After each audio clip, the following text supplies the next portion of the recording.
Nandi kids cartoon. Hi ಪುಟಾಣಿಗಳೇ, ಈ ದಿನದ ಕತೆ ಯಾವುದು ಗೊತ್ತಾ? ಕೋತಿಗಳ ಕತೆ.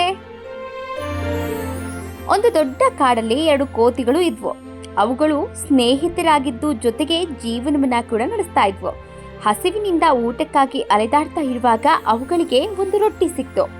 ಅದನ್ನ ಹೇಗೆ ಹಂಚಿಕೊಂಡು ತಿನ್ಬೇಕು ಅಂತ ತಿಳಿಯದೆ 2 ಕೋತಿಗಳು ಜಗಳವಾಡ್ತಿದ್ವು.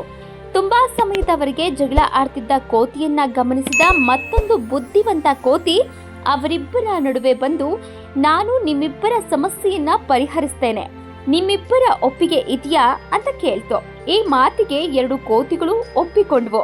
ನಂತರ ಬುದ್ಧಿವಂತ ಕೋತಿ ಒಂದು ರೊಟ್ಟಿಯನ್ನ 2 ಭಾಗ ಮಾಡಿ ತಕ್ಕಡಿಗೆ ಹಾಕ್ತು.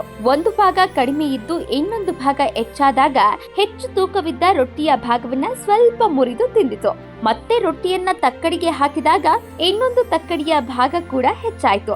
ಆಗಲೂ ಸಹ ಬುದ್ಧಿವಂತ ಕೋತಿ ರೊಟ್ಟಿಯನ್ನ ಮುರಿದು ತಿಂತು. ಹೀಗೆ ಮಾಡುತ್ತಾ ಮಾಡುತ್ತಾ ಸ್ವಲ್ಪ ಸಮಯದೊಳಗೆ ಆ ಒಂದು ರೊಟ್ಟಿಯನ್ನ ಪೂರ್ತಿಯಾಗಿ ತಿಂದು ಮುಗಿಸಿತು. ಆಗ 2 ಕೋತಿಗಳು ಹಸಿವಿನಿಂದ ಸಪ್ಪೆ ಮುಖವನ್ನ ಮಾಡಿಕೊಂಡು ಹೊರಟವು. ಮಕ್ಕಳೇ, ಇದರಿಂದ ನಮ್ಗೆ ತಿಳಿಯೋದೇನಂದ್ರೆ, ಇಬ್ಬರ ಜಗಳ ಮೂರನೆಯವನಿಗೆ ಲಾಭ. ಆದ್ದರಿಂದ ಇಬ್ಬರ ನಡುವೆ ಏನಾದ್ರೂ ಸಮಸ್ಯೆ ಉಂಟಾದ್ರೆ ಇಬ್ಬರೂ ಕೂಡ ಕುಳಿತು ಮಾತನಾಡಿ ಸಮಸ್ಯೆಯನ್ನ ತಾವೇ ಬಗೆಹರಿಸ್ಕೊಳ್ಬೇಕು. ಇಲ್ಲವಾದ್ರೆ ನಮ್ಮ ಸಮಸ್ಯೆಗಳನ್ನ ಮೂರನೆಯವರು ಲಾಭ ಮಾಡ್ಕೊಳ್ತಾರೆ. ಅದಕ್ಕೆ ನಾವುಗಳು ಅವಕಾಶವನ್ನ ಕೊಡಬಾರ್ದು. ಈ ಕತೆ ಇಷ್ಟ ಆಯ್ತಾ ಪುಟಾಣಿಗಳೇ? ಹಾಗಿದ್ರೆ ನಮ್ಮ ಚಾನೆಲ್ ಅನ್ನ ಲೈಕ್, ಶೇರ್, ಸಬ್ಸ್ಕ್ರೈಬ್ ಮಾಡಿ.